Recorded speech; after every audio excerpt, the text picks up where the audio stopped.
Alrighty, so I've just paused the game between Nashville Sc versus the Philadelphia Union, as that game is currently at halftime. And all I'll say about that game is that, wow, it's been an incredible first half that we saw in that one, though I won't tell you what the score is because, that will spoil the review that I'll do in terms of the Sunday games that I'll do tomorrow. And originally, I was actually combining the Sunday game and also the Saturday night game all together, but since I actually do have a little bit of time before I do have to go out today, I decided to just do the recording of the 6 Saturday night game, and then tomorrow I'll do the review of the 3 remaining Sunday game that happened today.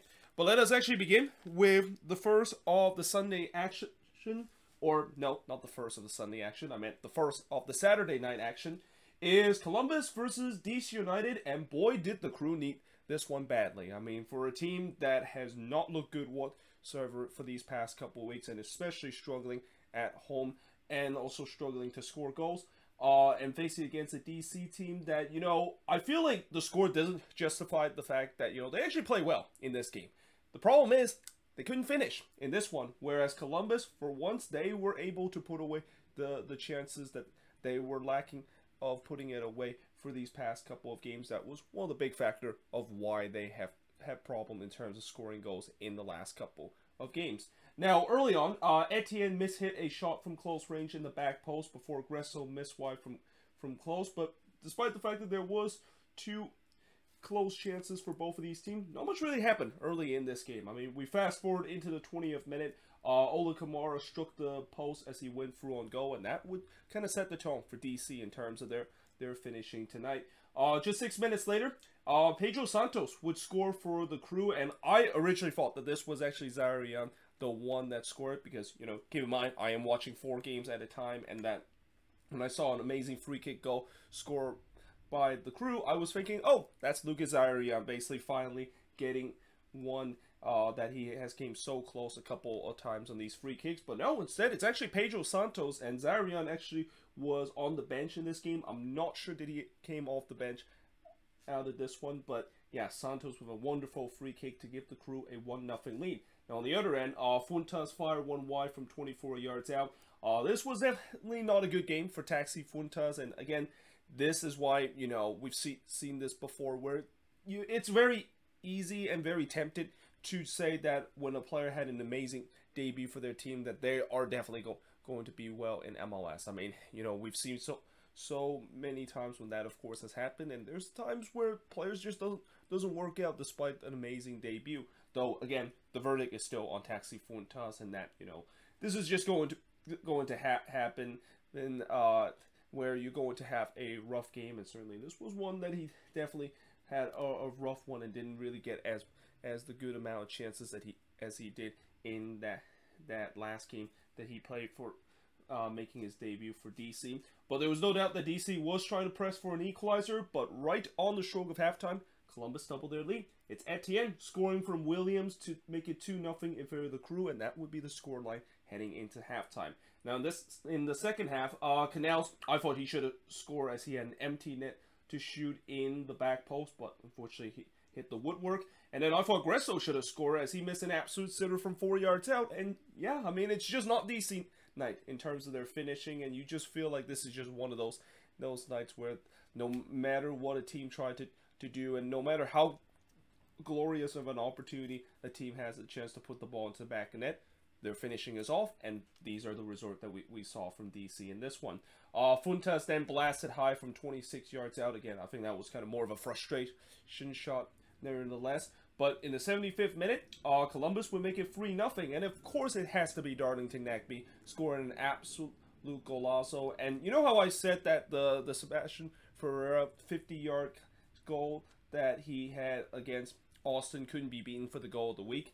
This is going to be very close. I mean, I think between this and the goal that Ferreira scored, it's going to be very tough for those voters to decide who is going to win goal of the week. And again, for Nagbe, it feels like it's an annual tradition. Like every single year, he's going to score an amazing volley goal, and this was definitely one of it. Just hits it perfectly on the volley. And yeah, Kempin has basically no chance in terms of saving this one.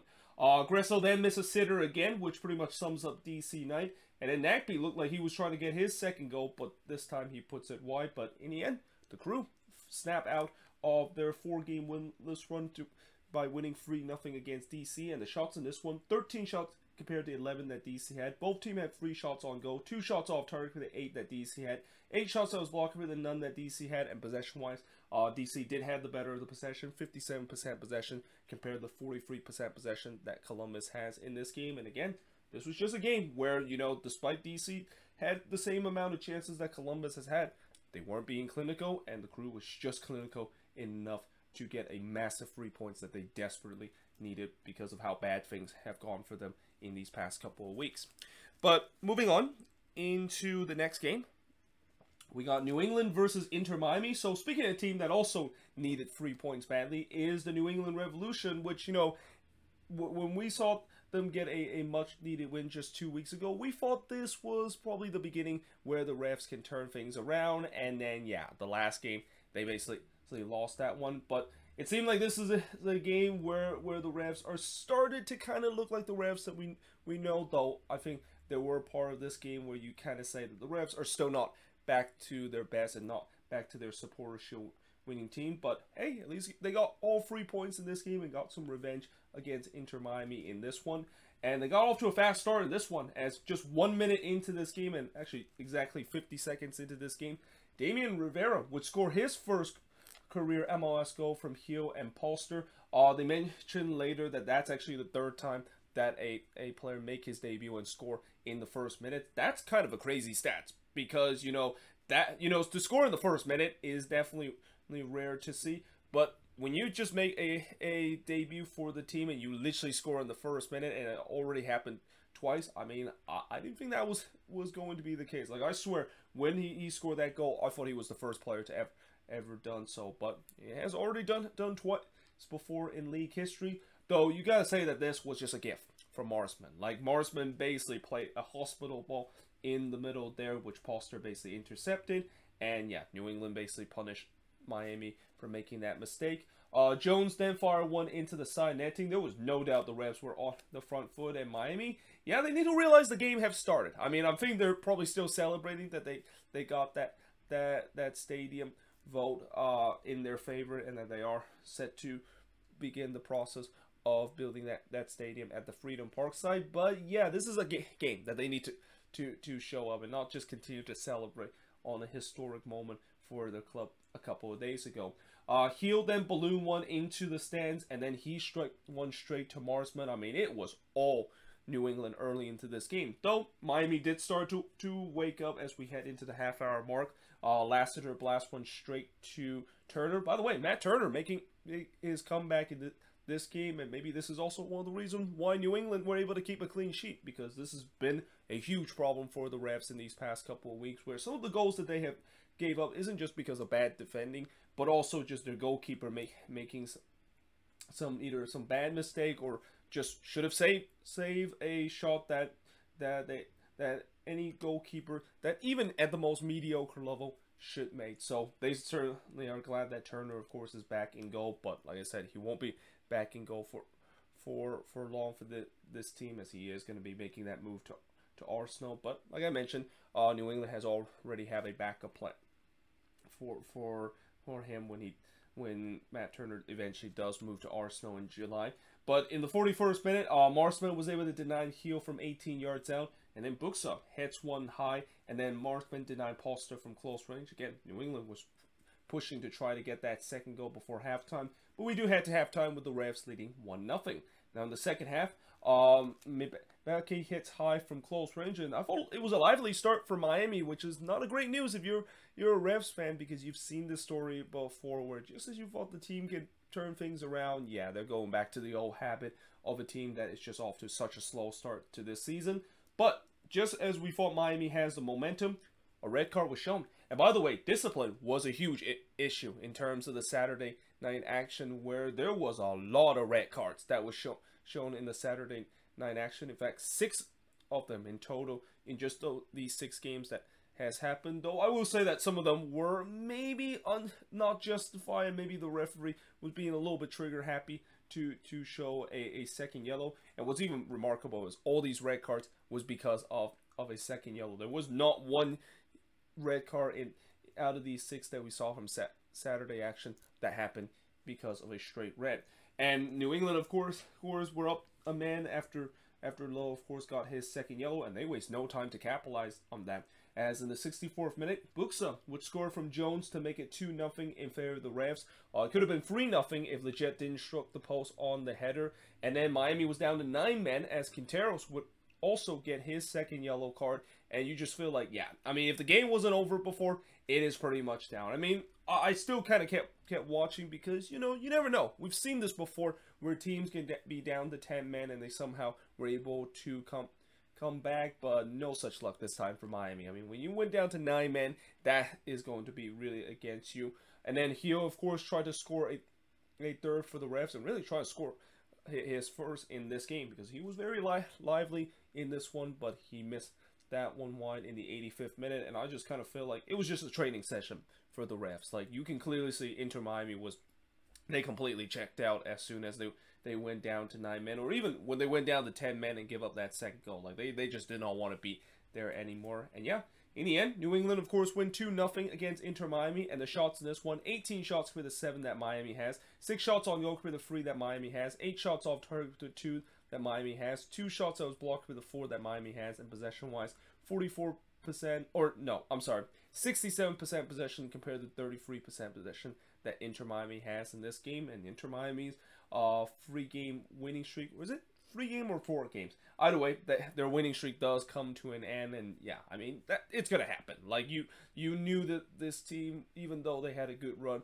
you knew that eventually things were going to go back to normal, which is a team that I don't think they're going to be making the playoffs. And this is basically an example of them kind of came back down to earth. And one note that I also want to mention in this game, Leo Campana went out with an injury, and we shall see what's the status of his injury. And if you're Miami fans, you're definitely hoping it's not a serious injury, because Campana has really been the reason why Miami has had a revival in these last couple of games. And it's also no surprise that once Campana went out early in this game, Inter Miami looked like they were back to their old self, which is a team that, yeah, there's a reason why they went winless for so long in the first couple of weeks of the season.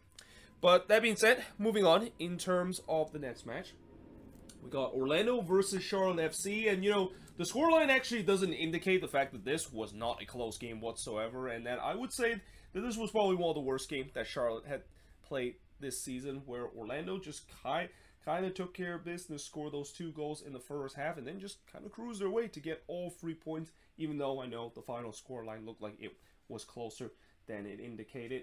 But in the first half, Ortiz did have Charlotte's first real opportunity as he fired one high from close range. Little did we know that was one of the few opportunities that Charlotte would get in this one. Pereira then had a cross that actually struck the post, and then on the follow-up, Juan hits it straight to Kalena. So Ritzio Pereira almost did a rando layout there, but unfortunately he struck the post in that sequence. Though in the 15th minute, Juan would score here from Janssen to give Orlando City a 1-0 lead, and there was no doubt the momentum was with Orlando as they were looking for a second goal. Though it could have been 2-0 in the 20th minute if McCoon just put a crucial block on a shot from Kara. I mean, if McCoon didn't block that one, that was going into the back of the nets. The shot, surprisingly, was 5-3 in favor of Charlotte, despite how dominant Orlando was. But, you know, the shots on target basically showed that Orlando kind of is the better team, as the 2 shots on goal up to that point belonged to the host. And then in the 45th minute, right on the stroke of halftime, they would make it 2-0. It's Facundo Torres scoring from Juan and Pereira to give Orlando a 2-0 lead. What an unselfish play that was from Juan. I mean, he went through on goal. He could have easily just trying to be selfish and strike that one, but unselfishly pulled this one back to Torres, who just had an empty net tap in to score that to give Orlando a 2-0 lead. Though I will also say that Charlotte basically decided to have a Quakes moment in this one. I mean, this really kind of came off of a corner, and that, you know, I know Mateus Almeida is no longer in this league, but it seems like we still see the Mateus Almeida, the Quakes moment, happen that is not with the Quakes but with other team, where in this case Charlotte decided to put everybody forward. And when you decide to put everybody forward from a corner, yeah, if you don't win that first ball, you are definitely in serious trouble of getting countered by the other team. And who would have thought that, yeah, when Charlotte didn't win that ball, and when that ball went to Juan, who is literally the fastest player in this league. I mean, as soon as I saw him sprint through, yeah, I knew Charlotte was going to concede there, and indeed that of course was the case. And yeah, that we made it 2-0, as that would be the scoreline heading into the second half. In the second half, again, Orlando continued to control this game, and Charlotte, they just can't seem to get a hold of the ball at all. Torres hits a shot that goes into the stands.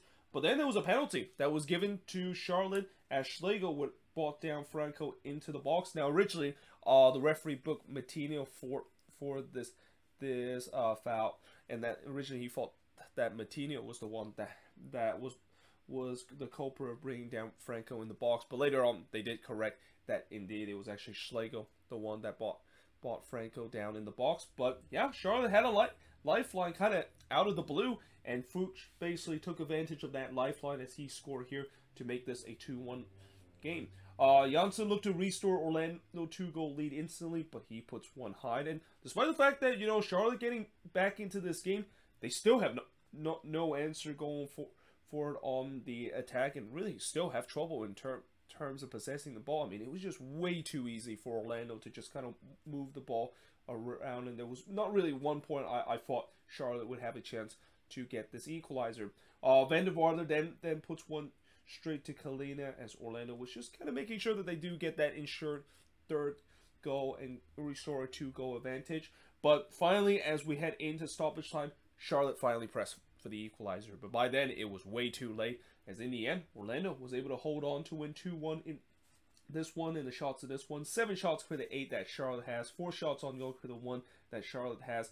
Charlotte had 7 shots off target for the 2 that Orlando has. Orlando had 1 shot that was blocked compared to none that Charlotte has. And possession-wise, Charlotte did had the better of the possession, which I don't think that's true. I mean, when I look at the stats, I cannot believe that Charlotte actually had more of the possession, because there was time in the second half they were just getting absolutely dominated by Orlando City, though I guess maybe because of the way that Charlotte had a lot of possession late in the game when they started to press for the equalizer, maybe that kind of balanced things out. But yeah, I mean, overall, it was just not a game if you're a Charlotte fans that you want to remember, even with the scoreline being close. And that for Orlando, I mean, they picked up a pretty easy 3 points, which, you know, at home this season, it has definitely come hard to come by, but they'll definitely will take it and somehow still stay near the top part of the Eastern Conference right now.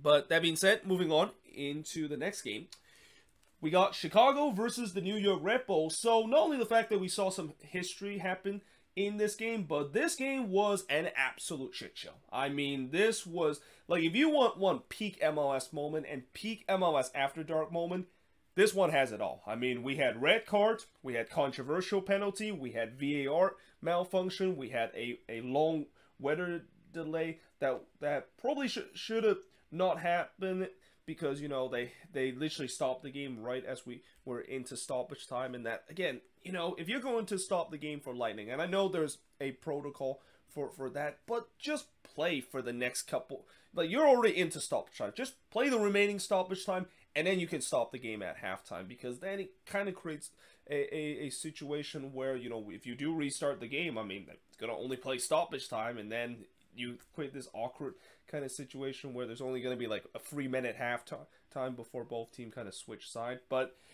in the first half, Cornell was able to deny Durant from close range before Fletcher hits one straight to Slonina. Durant then, with an unconventional back heel that Cornell actually had to tip that one over. I mean, I don't know how Durant was able to hit that one off of his back heel, but, you know, he's able to do it, and Cornell had to scramble to tip this one over. But then in the 15th minute, this is where we begin the first of a few controversial calls in this game, as there was a penalty kick for the Fire as Fletcher basically handballed it in the box. Now, you know, I think Tyler Terrence and Tony Miola mentioned the fact that the reason why maybe this is a handball is because Fletcher when he turned his body. You know, even though his arm was kind of tucked, he kind of swing his arm toward the ball, and that's why it is a penalty. And I guess maybe under the handball rule that, again, I still don't know if MLS is implementing the new handball rule that FIFA is using right now.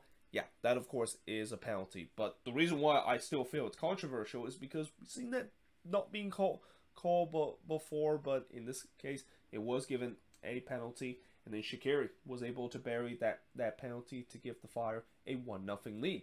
Now, that lead looked like it was short-lived just 2 minutes later, as Edwards thought that he tied the game for the Red Bulls, but the goal was disallowed for offside. And this actually was very similar to the situation in the game between RSL and the Galaxy, where I mentioned in that game, Derek Williams was in an offside position, despite the fact that he didn't actually make any contact to the ball when the ball was coming in. Well, this was very similar. I mean, when the ball was coming in, I think it was Long, the one that was in an offside position, and he kind of come back to an onside position there. And even though he didn't hit it, and as I mentioned, as long as you're in the vicinity of that, or you basically made any attempt or intention to trying to redirect that ball, head that one in, you're still going to be count as offside, even if you did not make contact of it. And again, this was a good call in this one, and that goal, of course, was disallowed, and the Fire still has a 1-0 lead.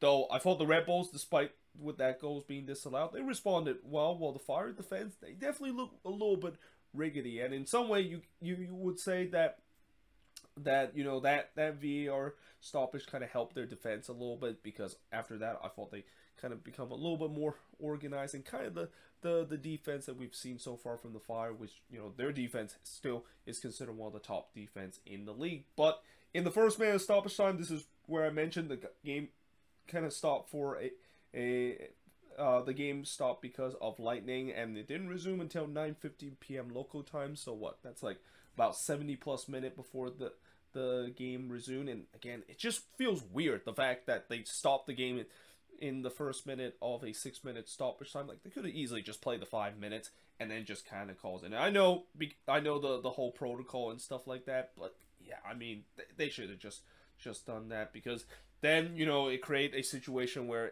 when the halftime whistle was blown, they only literally they did kind of almost like a timeout break before both teams just switched side, and there we go, we're in the second half. So, I mean, kind of very similar to what we've seen in extra time, where after 15 minutes of extra time, both teams switched side for the second half of the 15th minute of extra time. But one thing I've also noticed after the game resumed is the pitch looked waterlogged. I mean, you know, there was definitely heavy downpour during that lightning delay, and that pitch was very waterlogged. I mean, I did see them try their best, the groundsters try their best to put as much water off the pitch, but you can definitely see when the players are making those slide challenge, or when they're running on the pitch, there's water coming down that turf. And yeah, it just, I think that kind of also made why this game started to kind of becoming a bit of a shit show. But we do head to halftime with the Fire leading 1-0, and then in the second half, and literally just after a very quick break, the Red Bulls once again were on the front foot, though Gutierrez did fire one just wide from 22 yards out. And, you know, despite dominating, I thought the Red Bulls just cannot unlock this Chicago stingy back line. I mean, for the most part, the Fire did very well in the defensive end, though Slovenia did had to deny Barlow from close range, and then there was some pushing and shoving from both teams right about the 64th minute mark before Edwards put one wide from 30-yard free kick. But then in the 75th minute, the Red Bull break through that Fire's defense, as Klimala would score for the first time since opening day from Lakinias and Dylan Nealis to tie the game up at 1 apiece. And sensing that momentum was with the Red Bulls, they almost scored a second one as Edwards put a free kick once again just high there. And that, as I mentioned, the momentum was with the Red Bulls, and it seemed like they're trying to chase history of becoming the first team since the 1998 Galaxy to win their first 5 road game to start the season. And their chances of doing so increased, because in the 80th minute, Duran would be shown a second yellow card, and then just 2 minutes later, Chazel would be shown his second yellow card too. And in a blink of an eye, the Fire were down to 9 men. Like, that's probably the fastest time I've seen a team get 2 straight red card in MLS history. I mean, I'm not sure if that's true, but I don't think I've seen a time when I see a team just go down to 9-man that quickly into the game. Then in the 86th minute, there was a VAR check to see whether or not if the Red Bulls, of course, got a penalty after it seems like Navarro brought down Kamala in the box. And while the referee went to the VAR screen, he noticed how he is having trouble in terms of communicating to the VAR official. So basically, we decided to go old-fashioned and kind of the referee decided to do the walkie-talkie to kind of talk to the VAR official as he is looking at play. And I mean, when I saw that is peak MLS moment. Like, this game was already long and already such a shit show. That just adds to it and just make this a peak MLS moment. And you could even say a peak MLS After Dark moment, because, you know, by the time that VAR play was happening, it was already around 10:20 local time in this one. But that being said, the VAR did give the Red Bulls a penalty as they deemed Navarro brought down Kamala in the box. I mean, for me, I wouldn't have given that as a penalty. I mean, yes, there was contact, but for me, I kind of feel like Navarro kind of run in or Kamala kind of run into Navarro and trying to draw that penalty. I mean, it is definitely smart for Kamala to do that, but, you know, again, it kind of looked a little bit obvious.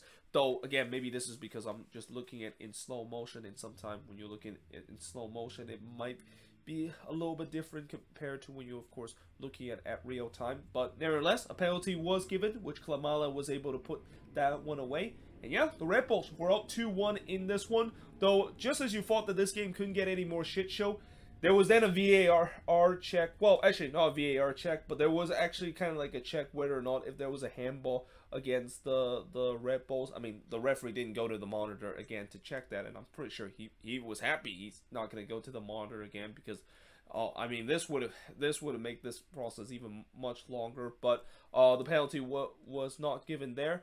And then the ref decided that he's going to blow the full-time whistle only 6 minutes into stoppage time. Like, that ordeal with the VAR situation in the 86th minute, that took like 4 minutes. And the fact that they only have 5 minutes of stoppage, and then there were also that check of seeing whether or not if a penalty kick was awarded to the Fire because there was a potential handball for the Red Bulls. The fact that out of all that, and the referee just blow it in the 6 minute of stoppage time, I mean, I don't blame Ezra Henriksen who went absolutely berserk when the full-time whistle was blown. Like, he was absolutely fuming the fact that the referee decided to blow it, despite there should have been at least 10 minutes of stoppage time with all the shithousery that we saw in the last 10 minutes of this game. But nevertheless, the Red Bulls wouldn't care because they made history of becoming the first team since the 1998 Galaxy team to win their first 5 games on the road to start the season. And I think in the next road game, they have a chance to make history of becoming the first team to win 6 consecutive road games to start the season. But the shots in this one, 14 shots for the 7 that the Fire has, 4 shots on goal for the 3 that the Fire has, 4 shots that's off target for the 1 that the Fire has, 6 shots that was blocked for the 3 that the Fire has, and possession-wise, 42% possession compared to 56% possession that the Red Bulls has in this game. And I know Fire fans will be absolutely fuming after this game because they feel like they got robbed in this one. But at the end of the day, you know, I feel like the Red Bulls did deserve to win this. I think they were the better team for the majority part of this. And, you know, there's just something about the Red Bulls. Like, they for whatever reason, this team is able to find ways to win on the road, and that they can maybe carry that form into their home form. This team could have easily chased down the Philadelphia Union in terms of the top spot of the Eastern Conference. But yeah, we'll see if that is going to be the case, because I think they're going to be returning home after this game, and we won't see them potentially make history of going on the road to win their 6th consecutive game to start the season until their next homestand is going to be done. But that being said, I am now going to switch board and look at the last 2 remaining games that happened in terms of the Saturday night action. But moving on, in terms of the next match, is Sporting KC and FC Dallas. And, you know, for Dallas, it looked like they were going to steal this one. It looked like they were going to get all 3 points in this game against Sporting KC. And then Sporting KC realized in the second half that they're Sporting KC and that they should be better than what they have been to start the season, and put an unrelenting pressure that eventually, of course, got themselves the equalizer. But you would think that even with them coming back from 2-1 down in this one, they'll be very disappointed once again that they did not get the win and end their winless run that they're currently on. But early in this game, in the first half, just 20 minutes in, a penalty was given to Sporting KC after Shaarawy was brought down by Velasco. So a perfect start for Sporting KC, a chance to get the opening goal, and they do. Russell, of course, puts away from the penalty spot, and Sporting KC, of course, were up 1-0. But Ferreira tried to equalize for Dallas, but he hits the side netting. But eventually, the equalizer was put in the 36th minute, as Velasco would score a wonderful free kick. I mean, from such a difficult angle. This was just an absolute beauty from Alan Velasco. And yeah, that of course ties the game up at 1 apiece. And again, if it wasn't for the Nakby goal that we saw between Columbus and DC, and then obviously the Sebastian Ferreira goal that Houston scored against Austin, this would have definitely been considered the goal of the week, and maybe it could still be considered the goal of the week. I mean, there's definitely some nomination on the MLS Twitter website to vote for which is the goal of the week, and this one is definitely going to be one of the nominations, though I highly doubt that it is going to win this week. But just 6 minutes later, Dallas basically turned this game on its head, and it's the red-hot Jesus Ferreira scoring from Arriola to give Dallas a 2-1 lead, and that would be the scoreline as we head into the second half. And in the second half, this is when Sporting KC basically took over this game. Shelton fired one wide in the 51st minute. I thought Sporting KC once again dominated possession, but as the story of the season, they cannot generate much chances. And they probably might have read what I wrote here on the board, because after this is when they really started to look like the Sporting KC for the first time. That was the team that finished third in the Western Conference and probably should have won, at least got to MLS Cup with the way that they had an easy row of getting to it. Shaarawy then hits one straight to Paz before Martinez clears Shaarawy's shot off the line after just a WTF turnover from Dallas. Russell then blasts one high from close range, and then Russell puts one into the stands from 24 yards out, and you just kind of sense not only the fact that Sporting KC was pressed to get the equalizer, but it was just wave after wave of pressure, and that door that Dallas is just holding, it was about time that door is going to be knocked down. And things got even worse for Dallas as Cervania would be sent off here for his second yellow card, and I thought Dallas, it was just a matter of time that not only they were on the ropes, but it was a matter of time that they were going to give up the equalizer. Though they did have a rare chance in the 72nd minute as last week Hero Quignon hits one straight to Melia, but Paz had to deny Shelton from close range to the 76th minute. But then long last in the 77th minute, all that pressure that SKC put was paid off, as Shaarawy would score from Duke here to tie the game up at 2 apiece. And I also thought the pressure intensified as Sporting KC not only continued to put wave after wave of attack on Dallas before, but they continued to do so. And it was just getting to a point where Dallas, they basically are just stuck in their own half. Like they were just hanging on now, not only getting the win, but now also getting just the draw because of the way that Sporting KC was desperate in terms of getting all 3 points. And it seems like they've done a good job in terms of it, because, you know, as we head into stoppage time, that wave after wave of attack that Sporting KC put started to dissipate.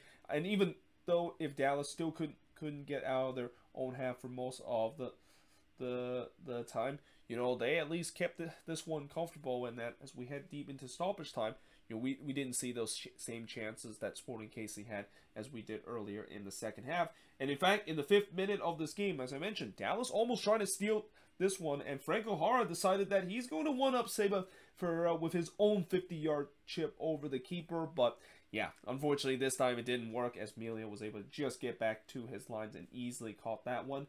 But yeah, in the end, it ends in a 2-2 draw in this one, and the shots in this one, 15 shots compared to 9 that Dallas had, 5 shots on goal compared to 4 that Dallas had, 4 shots off target compared to 8 that Sporting KC had, 1 shot that was blocked compared to 2 that Sporting KC had, and Sporting KC had 56% possession compared to 44% possession that Dallas has in this game. And despite giving up the lead in the second half, there's no doubt Dallas will be the more happier side. I mean, with so much pressure that they soaked in the second half, it's almost kind of a miraculous feat that they were able to walk away Children Mercy Park with 1 point out of this one before Sporting KC. I mean, yeah, this is another frustrating resort where, yes, you eventually did get yourself back into this game, but for a team that desperately needs to get a win to to finally get over the hump of this rough start that they have this season, this is definitely not a result that they were hoping for. I mean, the good news is at least the goals is starting to come. I mean, this is kind of the most goal that Sporting KC had scored compared to the last couple of game, but still, you know, it's not enough for them to get all 3 points and snap out of this 4-game winless run that they're currently on right now. But that being said, moving on, in terms of the next match, speaking of home teams missing chances, that was the case for the Colorado Rapids in this game. And I thought that, you know, with the way that the Rapids, you know, these last couple of weeks, with the way that the reason why they haven't won a lot of games is that they just aren't able to be very clinical in front of goal. And it kind of shown once again in this one, in that for a very long time they were stuck at that 1-0 scoreline. And you know the old cliche, when you don't kill the game off, it's going to come back to haunt you, and it only takes the opposition one chance to basically tie the game up. And the Rapids are probably very fortunate that the Timbers did not do so. And that, in fact, this was probably one of the worst, if not the worst game that the Timbers have played this season. And that says a lot, because they have had a rough start to the beginning of the season. Now, early on, I thought there was actually a lot of possession for the Timbers, as Colorado was just happy to sit back. Like, Colorado was thinking that, well, you know, the Timbers are going to try to go for their bread and butter. We're not allowing that. We're just going to let them have the possession and see if they can break us down. Though, that being said, you know, that does mean that the game was very slow for the first 10 minutes, and there was not a lot of intensity for both of these teams. I think that was mentioned a lot of time by Marcelo Balboa in this game too. Ivicic then denied Mark-Anthony Kaye from long range in the 19th minute, as that was really the first opportunity. But the Rapids thought that they got the opening goal in the 20th minute, as Abubakar scored a classic Rapids kind of set piece goal, where, you know, they deliver from the corner and Abubakar basically heads that one away. But unfortunately, the goal was disallowed because there was kind of like some goalkeeping interference. I mean, if this was hockey, that's definitely goalkeeping interference with the way that I forgot which Rapids player it was. It might have been Rosenberry. He basically completely shielded Ivicic there. But nevertheless, you know, if you call it goalkeeping interference, or the fact that Rosenberry clearly got in the way of it and clearly was in the intention of, or in the path of the ball headed it in, the goal was not going to stand. And indeed that was the case, and we remained scoreless. Spria with Portland's first opportunity, but he missed one in the 25th minute. Then Rubio drive one right to Ivicic, and again, you know, the game started to finally come alive for both teams as they are starting to get some chances, and it's not surprising that eventually we get the opening goal of this game, as Rubio would score to make it 1-0 in favor of the Rapids. It was a great free kick goal that he scored there, and it could have been 2-0 if Mark-Anthony Kaye didn't struck the post there. Actually, you know, it wouldn't have been 2-0 either way, because the flag went up. Even if he put that one in, it wouldn't have counted. But there was no doubt the Rapids was pressing for a second goal, and then in the 42nd minute, Yarbrough was able to rob Larea from close range, as the Timbers were looking to try to steal a goal back right on the stroke of halftime. And in fact, they were actually pressing late to trying to get the equalizer, but the Rapids are able to ride out that storm and head into halftime with a 1-0 lead. And the second half, they make sure that they're looking to try to get that 2-0 lead, because they kind of saw what the Timbers were trying to do and realized, yeah, we better get the second goal before they really start to gain some momentum. Though in the 51st minute, Larea, I mean, he basically blasted this one into the Rocky Mountain. Like, this was just such a bad shot that, you know, you can even make a meme that ball didn't even land it with the way that one was hit from such, or with that way that ball was so badly hit from Marvin Larea. There was then a shout for a penalty for Colorado, not given. Zardes looked to score his first for Colorado, but he missed that one wide. I thought Zardes had a decent game for the Rapids. I mean, it's nothing like Taxi does in terms of his debut for a new team, but certainly the one that, you know, he was opportunistic, and you know, that was an opportunity for him to definitely make a great impression for his new team. Barrios then missed wide from close range, and you know, the Rapids still in control of this game, but the inability to kill this game off has to frustrate that crowd at Dick's Sporting Goods Park. And in fact, in the 63rd minute, things kind of take a turn for the worse for the Rapids, or at least that's what we thought, because Rubio would get his second yellow card of the game, and all of a sudden, the Rapids were down to 10 men. There was then some tempers flare between both of these teams, because, reminder, you know, this is the rematch of the Western Conference semifinal from Thanksgiving, so you know that there's going to be competitive edge, and especially the Rapids want to get some revenge coming out of this one. And they could have made it 2-0 in the 69th minute if it wasn't for Ivicic Rob Lewis on a one-on-one opportunity like that. Looked like was the chance for the Rapids to get that second goal. And I also wrote, doesn't look like Colorado was playing with 10 men. Like, if you just tuned into this game and you didn't read the graphics that the Rapids were down to 10 men, you wouldn't have noticed that the Rapids were down to 10 men. And you could even maybe say that it looked like the Timbers were the one that were down to 10 men, because the Rapids just continued to push men forward, and it looked like they were getting that second goal. Though, this is when in the 80th minute, Robin Fraser made an interesting tactics change. He decided to make some defensive substitution and kind of started to drop their lines and hope to just seal this 1-0 win with 10 minutes to go. Now, I know at that time, Rapids fan must be absolutely fuming about that tactics, because, you know, you're on the front foot. You need to get that second goal. So why in the world all of a sudden he decided to kind of go defensive and decide to drop their lines? The reason why I agree with Robin Fraser in terms of this tactic change is that, one, you're down to 10 men. So, you know, we know that the Timbers is the team that can be lethal on the counterattack. And even though they haven't shown it throughout this game, I've seen it before where it only takes one lethal counterattack and the Rapids are in serious trouble. And plus the fact that I think Robin Fraser realized that, you know, his team is lacking that clinical finishing. It kind of doesn't make sense for them to just push for that second goal and commit man for, if in the end the result is probably going to be the same, where they're not going to get that 2-0 lead. So in the end, he decided to kind of make this decision to drop their lines, and kind of almost looked like they were trying to force the Timbers to see if they can break them down. Now, the Timbers did get a couple of half chances. McGraw did have the first rare opportunity for the Timbers in the second half, but he hits one right to Yarbrough, and then Chara blasts one into the stands. And, you know, these chances weren't really grade A chances, and that the Rapids will gladly take it when they sit into this deep bunker. And you can also start to sense that the Timbers were getting frustrated, because despite the fact that they were allowed to basically possess the ball, you know, they just cannot break down this Rapids team and not create any opportunity whatsoever.